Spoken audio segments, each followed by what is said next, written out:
வான்மலர் நேயர்களுக்கு வணக்கம்.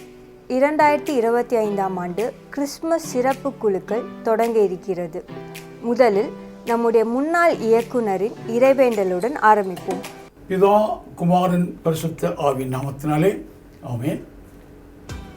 Christian media centre ஊழியத்திற்கு ஆதரவாக நன்கொடை தருகின்றவர்களை ஆண்டுதோறும் சந்திக்கும் வண்ணமாக இந்த சீட்டு முறையை நாம் பயன்படுத்தி வருகின்றோம். கடந்த 2025ஆம் ஆண்டிலும் அதை நடைமுறைப்படுத்த ஆண்டவர் தந்த வாய்ப்பிற்காக நன்றி சொல்லி அவரை வாழ்த்துவோம். அதற்கு உறுதுணையாக இருந்த எல்லா மக்களையும் நினைக்கும் வண்ணமாக ஒரு பரிசு சீட்டு குழுக்கள் மூலமாக தெரிவு செய்ய காத்திருக்கின்றோம். ஆண்டவர் யாரை தெரிந்திருக்கிறார்களோ அவர்களுக்கு கிடைக்கின்ற பரிசை மற்றவர்களும் அதை தங்களுக்கென்று ஏற்றுக்கொண்டு ஆசீர்வதிக்கும்படி வேண்டிக் கொள்கிறேன். ஜெபத்தோடு தொடங்குவோம். நன்மையும் கிருபையும் எங்கள் வாழ்வில் தந்து எங்களை ஆசீர்வதிக்கின்ற அன்பின் பரமபிதாவே, ஆண்டவரே, இந்த நல்ல நேரத்திற்காகவும் இந்த நாளுக்காகவும் உமக்கு நன்றி சொல்கின்றோம். இந்த ஸ்தாபனம் எங்கள் நாட்டிலே ஊழியத்தை தொடங்கி 75 ஆண்டுகளாக எத்தனையோ நன்மைகளால் நிரப்பி வழிநடத்தி வருகின்றீர். நிறைய ஆதரவாளர்களை தந்திருக்கின்றீர். அவர்கள் மூலமாக ஆண்டுதோறும் நாங்கள் நன்கொடை வசூலிக்கும் வண்ணமாக இந்த பரிசு சீட்டு முறையை பயன்படுத்தி வருகின்றோம். ஆண்டுதோறும் வெற்றிகரமாக நடந்து கடந்த ஆண்டிலும் வெற்றிகரமாக நடத்துவதற்கு வாய்ப்பை தந்தீர். கடந்த 2025ஆம் ஆண்டில் நன்கொடை வழங்கியவர்களை பாராட்டும் வண்ணமாக குழுக்கள் மூலமாக பரிசு சீட்டுகளை எடுத்து முதல் பரிசு, 2ஆம் பரிசு, 3ஆம் பரிசு, 6ஆம் பரிசு என்று நாங்கள் கொடுக்க காத்திருக்கின்றோம். பெற்றவர்கள் சந்தோஷப்படுவதைப் போல வராமல் போனாலும் இது ஆண்டவருக்கு நாங்கள் கொடுத்த காணிக்கை என்ற நிறைவோடும் அவர்களும் இந்த ஸ்தாபனத்திற்கு இந்த ஊழியத்திற்கு உதவி செய்ய கிருபை செய்யும். இதற்காக உழைத்த எல்லாருக்காகவும் அலுவலகத்தின் பணியாளர்கள், இயக்குனர் எல்லாருக்காகவும் நன்றி சொல்கின்றோம். தொடர்ந்து இந்த ஊழியம் வளர இது போன்ற காரியங்களை எங்களுக்கு ஆசீர்வதித்து தாரும். இயேசுவின் நாமத்தில் வேண்டுகிறோம் நல்ல பிதாவே, ஆமென். கிறிஸ்துமஸ் பரிசு சீட்டில் 3ஆம் இடத்தை பெறுபவர்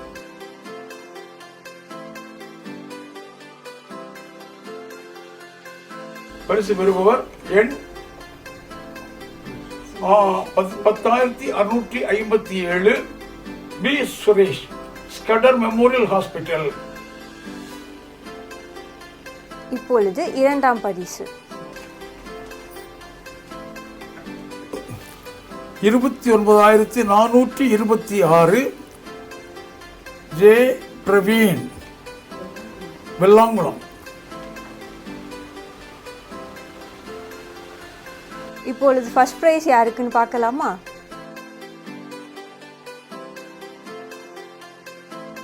முதல் பரிசை பெறுபவர் சீட்டு எண் 8755, பெறுபவர் எஸ்.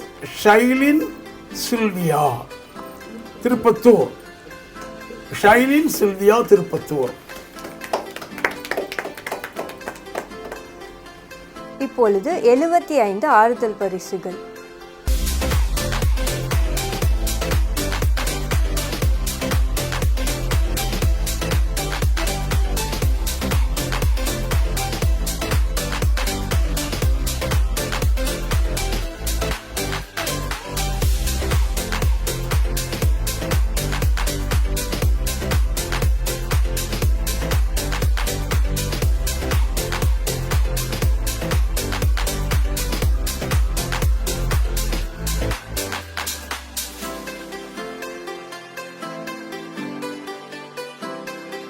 நேயர்களே, வான்மலர் இல்லத்தின் சிறப்பு பரிசு குழுக்களில் வெற்றி பெற்ற அனைவருக்கும் வாழ்த்துக்கள். பரிசு பெற்ற அனைவருக்கும் தகவல் மற்றும் பரிசுகள் தனித்தபாலில் அனுப்பி வைக்கப்படும். எங்களுக்காக நன்கொடையை திரட்டியவர்கள் மற்றும் நன்கொடையை அனுப்பியவர்கள் அனைவருக்கும் வான்மலர் இல்லத்தின் சார்பாக நன்றிகளை தெரிவித்துக் கொள்கிறோம். நன்றி.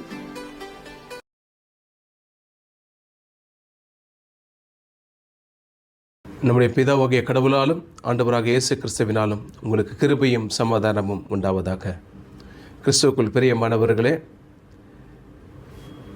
வான்மலர் நேயர்களே, உங்கள் அனைவருக்கும் கிறிஸ்துவின் பெயரிலே என்னுடைய வாழ்த்துதலையும் ஸ்தோத்திரத்தையும் தெரிவித்துக் கொள்கிறேன். இந்த நாளினுடைய நற்செய்தி பகுதியை பார்த்தீர்கள் என்றால் எபிரேயர் 8ஆம் அதிகாரம் வசனங்கள் 1 முதல் 13 வரை. எபிரேயர் 8ஆம் அதிகாரம் வசனங்கள் 1 முதல் 13 வரை. குறிப்பாகவே இந்த எபிரேயர் புஸ்தகத்தை யார் எழுதினது? பவுல் அப்போஸ்தலர் எழுதினாரா இல்லையா அப்படின்னு, இதை யார் எழுதினார் என்று போதிய ஆதாரங்கள் நமக்கு கிடையாது. ஆனால் இதில் சொல்லப்பட்டிருக்கின்ற காரியங்கள் மிக பெரிய காரியங்கள், பெரிய ரகசியங்களை நம்மளிடத்தில் சொல்லியிருக்கிறாங்க. இந்த எபிரேயர் புஸ்தகத்தில் உயிர்த்தெழுந்த கிறிஸ்துவுக்கு 3 தலைப்பு கொடுக்குறாங்க, 3 டைட்டில் கொடுக்குறாங்க. ஒன்று பிரதான ஆசாரியர் என்றும், 2வது ஒரே பாவ நிவாரண பலி என்றும், 3வது புதிய உடன்படிக்கை என்றும். இந்த பிரதான ஆசாரியர் என்னுடைய வேலை என்னன்னு பார்த்தீங்கன்னா, நமக்காக பிதாவினிடத்தில் பரிந்து பேசுகின்ற ஒரு காரியம். பலியை அவர் தான் உள்ள மகா பரிசுத்த ஸ்தலத்திற்குள்ளாக சென்று பலியை செலுத்துவார். நமக்காக எப்பொழுதும் பரிந்து பேசணும். அதுதான் பிரதான ஆசாரியரனுடைய வேலை. இந்த பிரதான ஆசாரியர் எந்த கோத்திரத்திலிருந்து வரணும்? லேவி கோத்திரத்திலிருந்து வரணும். ஆனால் இயேசு கிறிஸ்து லேவி கோத்திரத்தை சார்ந்தவர் இல்லை, யூதாவினுடைய கோத்திரத்தை சார்ந்தவர். அப்போ எந்த அடிப்படையில் இவர் பிரதான ஆசாரியராக இருக்கிறார் என்று பார்த்தீங்கன்னா, எபிரேயர் 5ஆம் அதிகாரம் 6வது வசனம், எபிரேயர் 7ஆம் அதிகாரம் 17வது வசனம். மில்கிசேதேக்கின் முறைமையின்படி என்றென்றைக்கும் பிரதான ஆசாரியராக இருக்கிறார். மில்கிசேதேக்கின் முறைமையின்படி என்றென்றைக்கும் ஆசாரியராக இருக்கிறார். யார் இந்த மில்கிசேதேக்? அவருக்கு வம்ச வரலாறு இல்லை. புதிய ஏற்பாட்டில் இருக்கிறவரா? இல்லை, பழைய ஏற்பாட்டில் இருந்து இருக்கிறார். ஆபிரகாம் இவருக்கு காணிக்கைகளை கொண்டு வந்து கொடுக்குறார். இந்த மில்கிசேதேக் அப்படின்ற பேரை பார்க்கணும்னா இது ஒரு எபிரேய வார்த்தை. இது மெலக் அப்படின்னா ராஜா அப்படின்னுவாங்க, செதக் அப்படின்னா ரைச்சியஸ்னஸ், நீதியின் அரசர். நீதியின் அரசராக இருக்கிறார். இவர் நீதியின் அரசர் மட்டும் இல்லை, இவர் ஒரு பிரதான ஆசாரியர். இவர் இன்னும் தள்ளுபடி ஆகமத்தில் போய் பார்த்தீங்கன்னா இவரை பற்றியான நிறைய இன்ஃபர்மேஷன்ஸ், தகவல்கள் நம்ம தெரிந்து கொள்ளலாம். இவர் ஒரு ராஜாவாயும் இருக்கிறார், நீதியின் ராஜாவாக இருக்கிறார், பிரதான ஆசாரியராக இருக்கிறார். எந்த நாட்டிற்கு அரசராக இருக்கிறார்? சாலேம் என்னுகின்ற நாட்டிற்கு அரசராக இருந்தாராம்.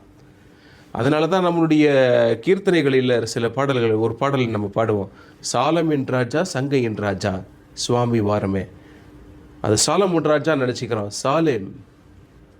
சாலேமின் ராஜா, சங்கை என்றால் போதகர்கள், சங்கையின் ராஜா சுவாமி வாரமே, இதுதான் அர்த்தம். மில்கிசேதேக்கின் முறைமையின்படி எப்பொழுதும் இவர் பிரதான ஆசாரியராக இருக்கிறார். நமக்காக எப்பொழுதும் பிதாவினிடத்தில் பரிந்து பேசிக்கிட்டே இருக்கிறாராம். சில நேரங்களில் எத்தனையோ விஷயங்கள் நம்மளுடைய சிந்தையிலும் வார்த்தையிலும் செய்கையிலும் அநேக தவறுகள் செய்திடுவோம். இந்த ஒரு சின்ன தவறுகளுக்கும் ஆண்டவராக இயேசு கிறிஸ்து பிரதான ஆசாரியராய் நமக்காக எப்பொழுதும் பரிந்து பேசி, ஆண்டவரை மன்னிச்சிடுங்க, தெரியாமல் பண்ணிட்டாங்க, நமக்காக எப்பொழுதும் பரிந்து பேசுகின்ற பிரதான ஆசாரியராக இருக்கிறார். அடுத்து, இவர் எப்பொழுதும் நிரந்தரமாக இருக்கின்ற பாவ நிவாரண பலி, ஒரே பாவ நிவாரண பலி. இதற்கப்புறம்லாம் எந்த பாவ நிவாரண பலியும் இல்லை. அப்போ இதற்கு முன்னாடி பலி செலுத்தினாங்களே, அதெல்லாம் என்ன? அதெல்லாம் ஆண்டவராக இயேசு கிறிஸ்து ஆட்டுக்குட்டியானவர் வரப்போகிறார், பலியாய் வரப்போகிறார் என்பதற்கான ஒரு சிம்பாலிசம், ஒரு அடையாளங்களாக இந்த பலிகள் எல்லாம் செலுத்தினார்கள். இப்பொழுது ஆண்டவராக இயேசு கிறிஸ்து தன்னுடைய இரத்தத்தை சிந்தி நம்மளுடைய பாவங்களை மன்னிக்கிறார். சங்காரத்திலிருந்து நம்மளை விலக்கி காத்துக்கொள்கிறார். எகிப்து தேசத்தில் அன்றைக்கி நைட்டு ஒரு ஆட்டுக்குட்டியினுடைய இரத்தத்தை நிலைக்கால்களில் தடவுகிறார்கள். அப்பொழுது சங்காரத்துடன் அதை பார்த்து கடந்து போகிறான். அதே போல ஆண்டவராக இயேசு கிறிஸ்துவினுடைய திரு ரத்தம் நம் மீது தெளிக்கப்பட்டிருக்கிறது. அதனால் சங்காரம் நம்மளை விட்டு நீங்கி போய் விடுகிறது. பாவத்திலிருந்து நம்மளை கழுவி மீட்டெடுக்கிறார் அந்த இரத்தத்திலிருந்து. இந்த இரத்தம் நமக்கு என்ன தருகிறது? எபிரேயர் 12ஆம் அதிகாரம் 24வது வசனத்தை பாருங்க. ஆபேலின் இரத்தத்தை பார்க்கிலும் நன்மையான காரியங்களை பேசுகிற தெளிக்கப்படுகின்ற இந்த இரத்தம். அன்றைக்கு ஆபேலின் ரத்தம் பூமியில் விழுந்தது. இந்த ரத்தம் போய் காயனுக்காக அப்போ பரிந்து பேசிச்சான். என்னுடைய சகோதரன் தெரியாமல் பண்ணிட்டான்ட்டு. அதை பார்க்கிலும், ஆபேலின் ரத்தத்தை பார்க்கிலும் நமக்காக பரிந்து பேசுகின்ற இந்த ரத்தமா. சின்ன வயசுலனா நம்மளுக்கு நம்ம முன்னோர்கள் ஜெபம் சொல்லி கொடுத்துருப்பாங்க. பயமாக இருக்கும் பொழுது என்ன சொல்லிக்கணும்? இயேசுவின் ரத்தம் ஜெயம். நாட்கள் வர வர அந்த வார்த்தைகள் எல்லாம் நம்ம சொல்ல மறந்து போயிடுறோம். அவரினுடைய திரு ரத்தம் தெளிக்கப்பட்டிருக்கின்ற இடத்துல அசூசியான காரியங்கள் எதுவும் இருக்க முடியாது. நம்மளுக்கு ஒரு தைரியத்தை தரக்கூடிய ஒரு இரத்தமாக இருக்கிறது. எபிரேயர் 10ஆம் அதிகாரம் 20வது வசனத்தை படித்து பாருங்கள். நம்மளுக்கு தைரியத்தை தரக்கூடிய இந்த திரு ரத்தம். அடுத்தபடியாக புதிய உடன்படிக்கை அப்படின்னு சொல்லிடுறாங்க. புதிய உடன்படிக்கை பெட்டியை சுமந்து கொண்டு போகுவது லேவி கோத்திரத்தார்கள் தான் இந்த உடன்படிக்கை பெட்டியை சுமந்து கொண்டு போகணும். ஆனால் புதிய உடன்படிக்கை ஆகிய இந்த மாம்சத்தையும் இரத்தத்தையும் மரியாள் அம்மா சுமந்து கொண்டு வருகிறார்கள். உண்மையிலே நம்ம மரியாள் அம்மாவை இந்த காரியத்தில் அப்ரிஷியேட் பண்ணணும். அதனால் மரியாளுக்கு ஒரு அபிஷேகத்தை ஆண்டவர் தருகிறார். உன்னதமானவரினுடைய பலன் உன் மீது வரும். தூய ஆவியானவர் வருவார். உன்னதமானவரினுடைய பலன் உனக்கு கொடுக்கப்படும். எதற்காக? இந்த புதிய உடன்படிக்கையாகிய இந்த இரத்தத்தையும் மாம்சத்தையும் சுமந்து கொண்டு வராங்க. அதற்கப்புறம் இயேசுநாதனுடைய வாழ்நாள் எல்லாம் பாருங்களேன். எங்கெங்கெல்லாம் உடன்படிக்கை பெட்டி போச்சோ அதே மாதிரி இவங்களும் வந்துக்கிட்டு இருப்பாங்க. கருவில் அந்த புதிய உடன்படிக்கையை சுமந்து கொண்டு வந்துக்கிட்டு இருக்கிறாங்க. மரியாள் அம்மா எலிசபெத் அம்மா வீட்டில் 3 மாதங்கள் தங்குறாங்க. பழைய ஏற்பாட்டில் ஓபேத்-ஏதோமினுடைய வீட்டில் 3 மாதங்கள் அந்த உடன்படிக்கை பெட்டி இருந்தது போல. அதே போல் குருத்தோலை ஞாயிறு அன்னைக்கு கழுதை மேல் அமர்ந்து எருசலேம் ஆலயத்திற்கு வருவார். உடன்படிக்கை பெட்டி எடுத்துக்கிட்டு வர மாதிரியே தான் இருக்கும் அந்த இடத்துல. இந்த புதிய உடன்படிக்கையாகிய இந்த இரத்தத்தையும் மாம்சத்தையும் ஒவ்வொரு விருந்துகளிலும், ராபோஜனத்திலும் திருவிருந்தில் நம்ம எல்லாரும் பயன்படுத்தி கொண்டு இருக்கின்றோம். ரொம்ப சாதாரணமாக இந்த திருவிருந்தில் நம்ம பங்கேற்றுக் கொள்கிறோம். அந்த புதிய உடன்படிக்கை நம்ம சரீரத்திற்குள்ளாக போகிறது. அப்போ நாம் எவ்வளவு பரிசுத்தமாய் அந்த புதிய உடன்படிக்கையை நம்மளுடைய சரீரத்திற்குள்ளாக ஏற்றுக்கொள்ள வேண்டும். இந்த புதிய உடன்படிக்கையை எப்படி வச்சிருக்கிறார் பாருங்க. எபிரேயர் 8ஆம் அதிகாரம் 10வது வசனம்.